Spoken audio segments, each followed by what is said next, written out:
はいどうも、市川の便利屋です。本日はツタに覆われてしまったちょっとしたお庭のスペースのお掃除となります。お庭自体はですね、この裏庭に続いてもっと広いんですけども、その一部ですね、主に、畑だった場所だったり花壇があった場所、これが覆われてしまったので、それを復活させてほしいということでご依頼をいただきました。ここで重大なことに気づきまして、実は作業前の動画を撮っていないっていうことに気づきまして、今急遽撮り始めました。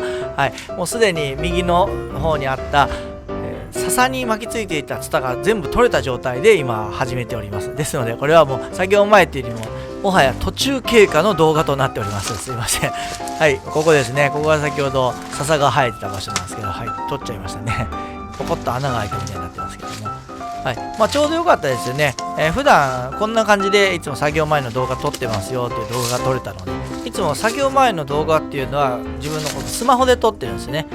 で、普通の作業中の風景っていうのは GoPro をどっかに固定して撮ってるという感じですね。今回の場合だとこちら、木の幹に巻きつけておりますね。これで自分を監視しつつ動画を撮っております。そういったね、裏側がちょくちょくこれ最近ね出せるようになってきたんで、それも新しい視点で面白いかなと思ってます。じゃあこの作業をやっていきたいと思います。でここでですね、今回いい素材が取れたのでご紹介します。この柿の木が今ね非常に柿の実になっておりますけども、この下にフェンスありますよね。これがお隣さんとの境なんですけど、この越境して生えている柿の木から柿の実が落ちてきた場合、自分の敷地にね、その柿の実を勝手に取って食べたり売ったりしてもいいのでしょうかという解説を今回のおまけコーナーでやらせていただきたいなと思います。ですのでよろしければ最後まで見ていただければと思います。おまけコーナーでは宅地建物取引士の市川の便利屋が越境して落ちてきた柿の実を食べていいかどうかの解説をさせていただきます。それでは本編に戻ります。さあ戻りました。今回ツタの作業ですからね、なかなか映える映像が撮れたんじゃないかなって自分の中では思ってます。やっぱりね、ビフォーアフターがね、コントラストが大きいですからね、変化が見やすいので、見てる方にとっても面白いんじゃないかなと思います。ここでまた中断しましたけども、差し入れいただきましたね。何をいただいたかと言いますと、水2リットルですね。ありがとうございます。なんでもニュースによると11月の夏日の記録としては100年ぶりに高い温度を記録更新したらしいんですよね。それぐらい暑かったらしいです。だからすごい水の消費が激しかったですね。2時間半の作業だったんですけども、あっという間になくなってしまいました。ちなみに今回この段差がついている壁の際のところまでが作業範囲ということですね。ここでちょっとお知らせなんですけども、最近ありがたいことにこの YouTube を見つけてくださってご依頼をいただくケースもちらほら出てまいりました。そして中にはですね、 YouTube をまず見つけて、で市川の便利屋検索した時に暮らしのマーケットに出品している僕のページが出てきたので、そこ経由でご連絡をいただくというパターンもあったりするんですけども、この YouTube を見つけていただいてお仕事依頼してみようかなってなった場合は、この Gmail ですね、市川の便利屋@gmail.com もしくは LINE のメッセージ、この QR コード読んでいただいて KM73 というアカウントまでメッセージいただいた方が早くお返事できますし、お安くできるかと思います。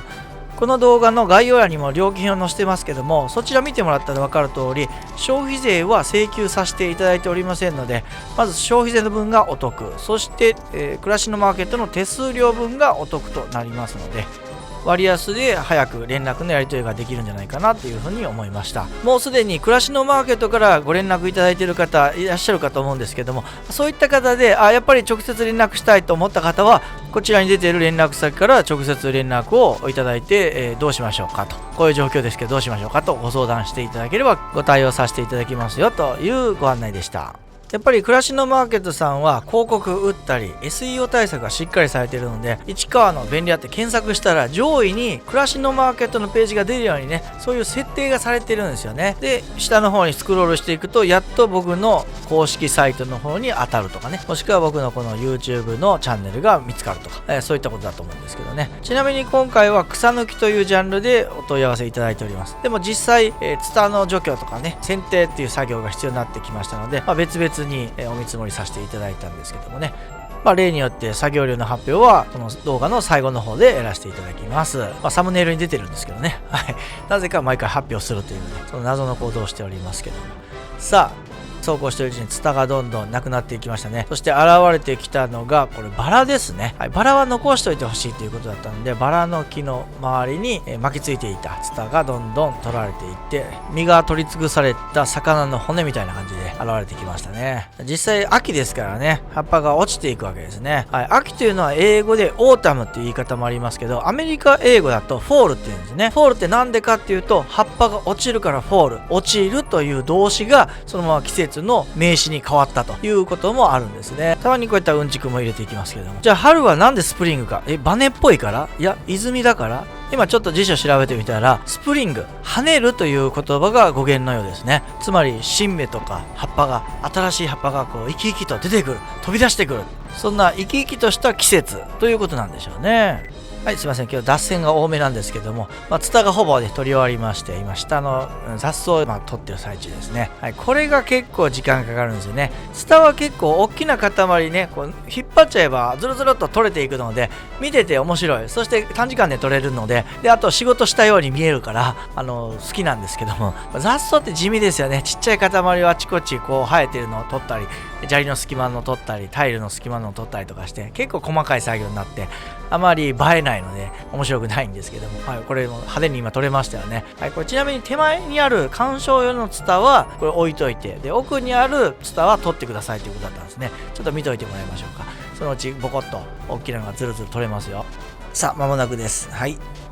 さあ引っ張りました。はい、取れましたね。はい、こんな感じで一気に引っ張れば取れていっちゃうんで、ね、それが面白いなと思うんですね。ただ引っ張る前にそのツタの先に何か壊れ物がないかだけ見とかないとね、なんか割れ物がこう倒れて割れてしまったりとか、そういったこともあるので、周りを確認してからやらないといけないですね。さあ熊手が出てきましたので終盤に差し掛かってきました。はい、これ手元の、地味なタイルの間ですね。この隙間から生えてる手強いやつを今やっつけてますけど、まだ土が乾いてたので良かったですね。これ実は2日前に本当は作業させてもらう予定だったんですけども、雨が降ったのと強風だったのでね、延期したんですよね。でもそれが本当に良かったなと思いますね。雨上がりだったら泥だらけになってね、なかなか取りづらかったと思います。はい、壁に巻きついたツタですね。はい、これ結構厄介なんですよね。下の方のね、ちょっと入り組んだところに入り込んじゃってるんですよね。結構外まで生えてたりしてね、はい、これ抜いとかないとね、どんどん暴れていきますから。ほら出てきましたね。はい、いろんなところにね、もう入り込もうとやってくるんですね。はい、またツタの残骸を今処分しまして、はい、仕上げですね。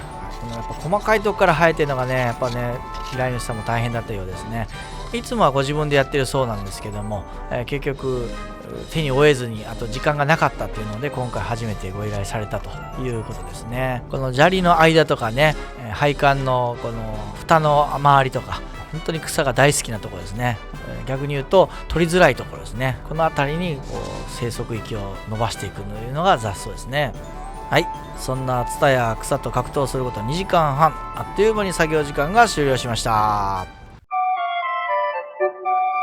はい、それでは作業終了後の動画を見ていただきましょう。まず階段を降りまして、はい、このタイルエリアですね。ちょっと欠けてるところもありましたけども、はい、なんとか綺麗になりました。はい、そして真ん中に元畑の部分が見えまして、はい、奥のツタエリアとの境目のね、壁も見えるようになりましたね。はい、この真ん中のこの畑ですけども、完全に埋もれてて見えなかったですよね。なんかやってるうちに発掘調査の仕事してるような感じがしました。はい。なんか埋もれてる遺跡をね、見つけ出すみたいなね。あれ、もうハケとちっちゃいスコップでね、こう、コツコツコツコツ取っていくじゃないですか。そんな感じがしましたね。ジャングル伐採とかもそうだったんですけども、結構埋もれてるものが見つかってきて、なんか宝探しのような、そんな感じがしましたね。なんか海底とかね、地底とかダムの底に沈んだ遺跡を見つける発掘調査みたいなね。なんか壮大な感じな表現になってますけども、結構ねやっぱ青々としてたところがこう抜いてみたらもう砂地ですよね。やっぱ関東ローム層っていうかね、元は火山灰が積もった感じの、細かい砂というかそんな土が見えましたね。これも乾燥したらもう風で飛ぶとねすごい埃まみれになるようなそんな土質ですよね。でここ砂利エリアがありまして、昔置いたであろうちょっとした小物が見つかったり、バラの木が今すごい細くなってるのが分かりますよね。作業前すごい肉付きが良かったですよね。ツタのおかげでちょっと膨らんだように見えてましたけど、はい、ちょっと手前に今見えたのが桜の木ですね。桜の木も残しておいてほしいということなので残してあります。来年の春にはまた綺麗な花が咲くかと思いますね。右側にねちょっとプランターの跡がありますけど、ここもなんかお花を植えてたみたいですね。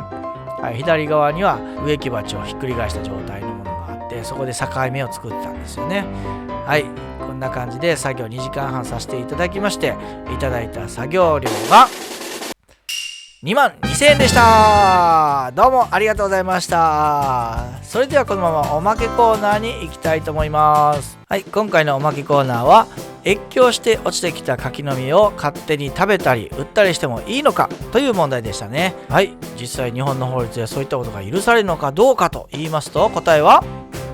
×です。はい、そういったことをしてしまうと占有離脱物横領罪という法律に抵触してしまう可能性があります。隣の敷地に生えている木というのはお隣さんの所有物ですから、そこから派生したもの、収穫物というのはお隣さんが自由にしていい権利を持っているということなんですね。ただし落ちてきた柿の実を持ってですね、お隣さんにこれ落ちてきたんですけどどうしましょうかと聞いて、ご自由にしてください、食べるなり売るなりしてもいいですよというふうに言ってもらえたらもちろん OK ですけどね。はい、実際にね勝手に食べたところで、どこまで訴える人がいるかという問題とはまた別物ですけどね。はい、トラブルのないように、今後皆さんお過ごしいただければと思います。ちなみにタケノコの場合は地面から生えてきているので越境してきても OK ということですね。空中と地面では解釈が違うんですね。はい、こんな感じでたまに僕の持っている知識をちょい出ししたりすることもありますので、興味のある方はぜひともチャンネル登録をお願いいたします。